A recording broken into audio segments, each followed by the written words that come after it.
But I first want to be, because the subject of today is self-stimulating repetitive behaviors. It's often also used, an abbreviation is used that is called stimming or stims. So when you hear me use the word stim or stimming, that means that would be an example, or it leads to the subject of self-stimulating repetitious behaviors. Okay? Now,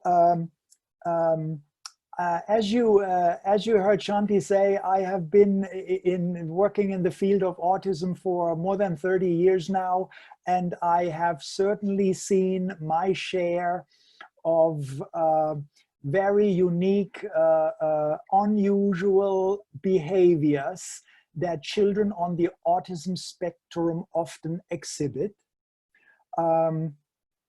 Unfortunately, most of those behaviors are judged in a negative way.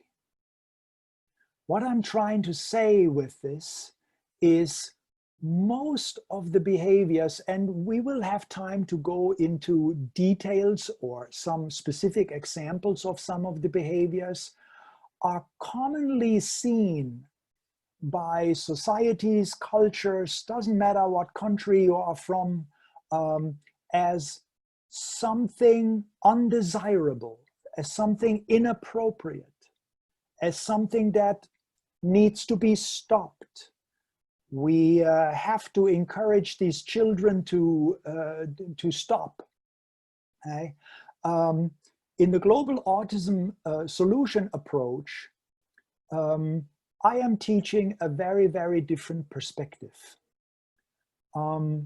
I am very aware and have learned enough now from those wonderful autistic children, who, by the way, are indeed my biggest teachers in my life, that all of them are using these stims for very good reasons. Now, oftentimes we don't know exactly what those reasons are, but I can assure you, and I will give you some specific examples that will explain that all the behaviors are actually very sophisticated mechanisms for children to take care of themselves, to cope, to survive even in an environment that can be overstimulating, that can be unpredictable, that can be not very safe. So in order for those children to make their life safe, predictable, and what word should I use?